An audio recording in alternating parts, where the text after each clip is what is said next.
Good morning. I call the March 2nd, 2022 meeting of the Philadelphia City Commissioners to order. First, I will preserve the order and decorum of these meetings. Everyone in attendance should be on notice that shouting out or interrupting the proceedings will not be tolerated. Those who violate this will be asked to leave. The Sunshine Act permits anyone attending a public meeting to object to a perceived violation at any time during the meeting. If you choose to do so, please succinctly state you're objecting. Objecting is not an opportunity for speech making. Before we start, I would like to recognize Commissioner Bluestein to offer a few words. Thank you, Madam Chairwoman. I would like to take a moment to recognize the ongoing crisis in Ukraine. My thoughts are with the brave people of Ukraine as they defend their country from invasion by Putin's autocratic regime. This attack on freedom and democracy in Ukraine is an attack on freedom and democracy everywhere, and we stand with them. Thank you. Thank you, Commissioner. We will now move to public comment. Commenters shall state where they live, or if they are not a resident of Philadelphia, that they are a Philadelphia taxpayer. Public comment is not an opportunity for dialogue or Q&A. It is public comment.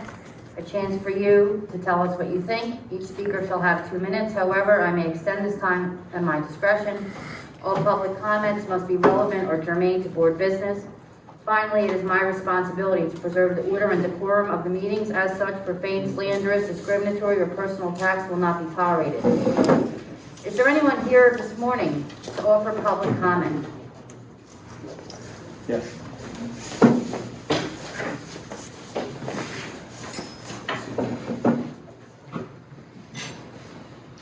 Good morning, Commissioners. My name is Rich Garella. I'm with at.Philly.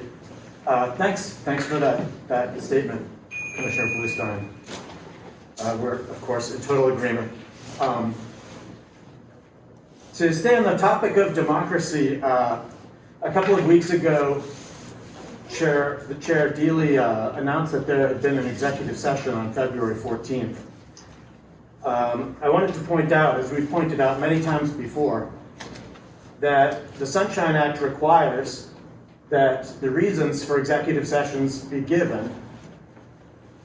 And it says in Section 708, the reason for holding the executive session must be announced at the open meeting.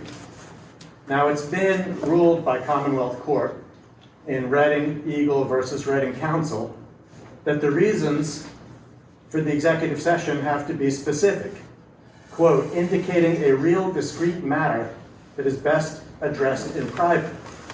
It means you can't just give the legal excuse for the executive session, as you did, meet with counsel to discuss litigation. You've got to say what the topic of the litigation is. If it's an ongoing case, you've got to specify the case. This is black letter law that Commonwealth Court has decided.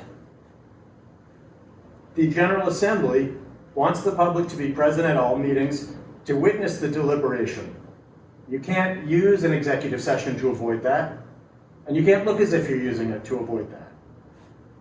So the Commonwealth Court said, the reasons stated by the public agency must be specific, indicating a real discrete matter that is best addressed in private. Now, I want to point out that violating the Sunshine Act in this way is a summary violation. It's a criminal violation. There are money fines. 2 minutes. There's possible incarceration. And this is personal to each of you. It is not 2 minutes. something that the Commission can provide legal support for. This is on you Thank each, you. so please rectify this problem in an open meeting, such as this one. You have an opportunity to do it right now. We will now move to Commissioner Bluestein for emailed public comments. As of 9:45 a.m. this morning, there were no email public comments. We will now proceed to old business, and I will call on Joe Lynch to read the report from the Executive Director. Morning, Commissioners. Good morning, Joe. Today's Sunshine Report, the County Board of Elections report, they are still waiting for a court order from the Pennsylvania Supreme Court regarding the petition signing calendar. Out of an abundance of caution, the Philadelphia City Commissioners have made petitions available online at philadelphiavotes.com or in City Hall, room 142. Candidates or members of the Democratic or Republican Ward Executive Committee who wish to begin circulating should be aware that the petition calendar may change in the future, possibly invalidating signatures that have already been collected. Candidates should consult an attorney for any legal advice. The previously released petitions from February 9th will be accepted, though circulators should be aware that the dates of circulation printed on them are no longer valid and that signatures collected before the date specified by the Pennsylvania Supreme Court will not count. The County Board are currently accepting absentee and mail-in ballot applications online at vote.pa.gov or by paper application. As of yesterday, they have processed all ballot applications received through Monday. They have approved 39,004 vote-by-mail applications for the primary, which is 16,610 added from last week's total. Of those applications processed so far, 18,845 are paper applications and 20,159 are electronic applications. The voter registration unit report for the election cycle to date, they have processed 64,431 registration applications, of which 3,600 were paper. They have sent out 42,389 ID cards. Data, imaging, and corresponding units are working on mail-in apps, time-stamping, sorting, batching, and processing, as well as processing registrations. Documents are making street list districts, full ward sets, and working on the mail. The warehouse unit, they are done with the post-election functionality test. They are completing any repairs they found doing the test. They are also doing preventive maintenance on all the locks on each of the machines. The polling place unit employees are currently out inspecting polling sites that are so far locked down for this upcoming election. They are going out and making sure that no modifications were made that might hamper space, along with testing outlets and making sure there is adequate lighting. The report from the election board unit, the online training, 77 poll workers did online training.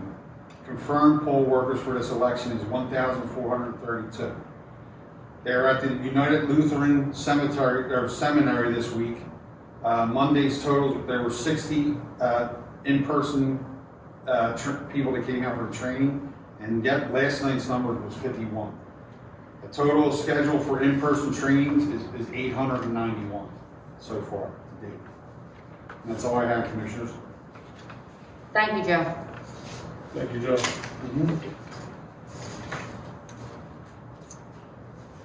We will now proceed to new business.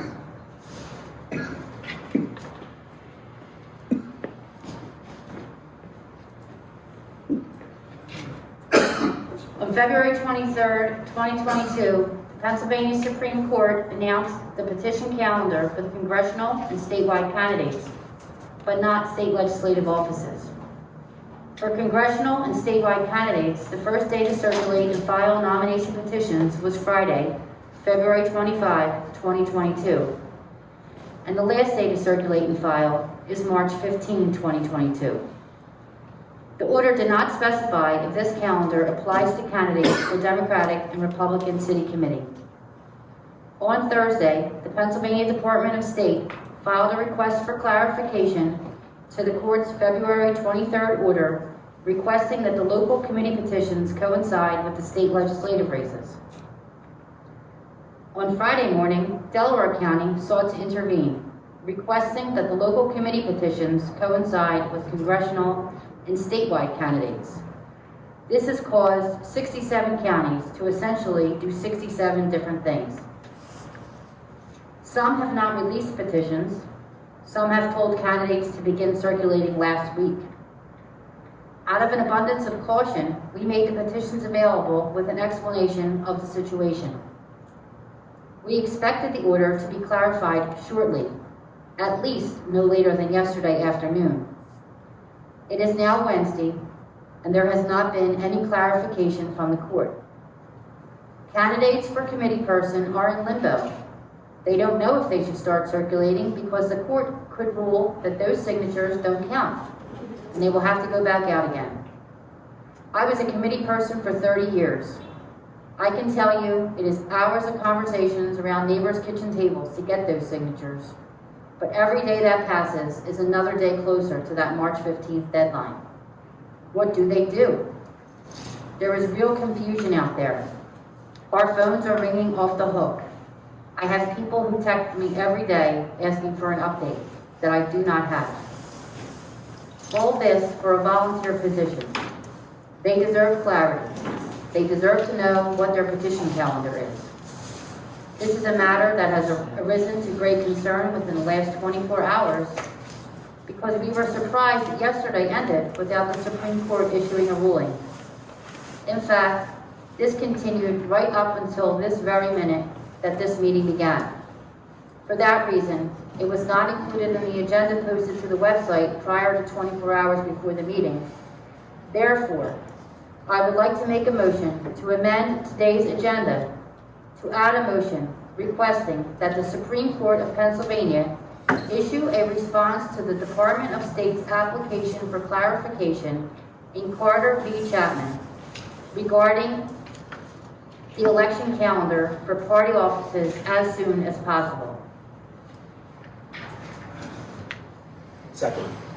Commissioner Bluestein, please call the roll. Commissioner Deeley? Aye. I vote aye. Commissioner Sabir? Aye.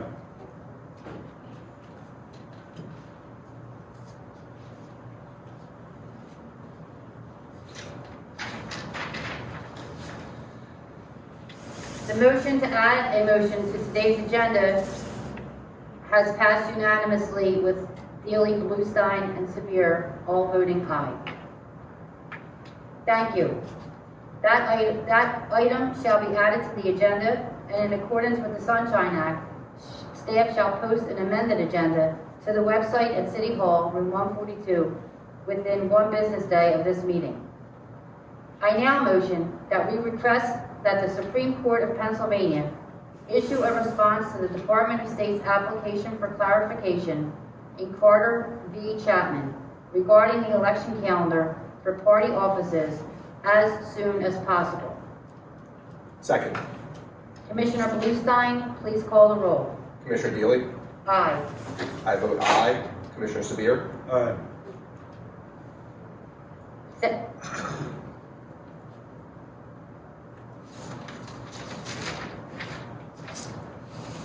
The motion asking the Supreme Court to respond to the Department of State application for clarification has passed unanimously with Deeley, Bluestein, and Sabir all voting aye. Commissioner Bluestein, do you have any items to be added to the agenda? I do not. Commissioner Sabir, do you have any items to be added to the agenda? Yes, I do. Good morning. March is Women's History Month, commemorating and encouraging the study, observance, and celebration of the vital role that women in America play. So I'd like to also applaud the efforts of Harriet Tubman, Eleanor Roosevelt, the passage of the 19th Amendment, and Ketanji Brown Jackson, whose Senate confirmation may be the first African-American woman confirmed to the United States Supreme Court. Thank you, Commissioner. With no items remaining on the agenda, this meeting is adjourned to the call of the chair. Thank you.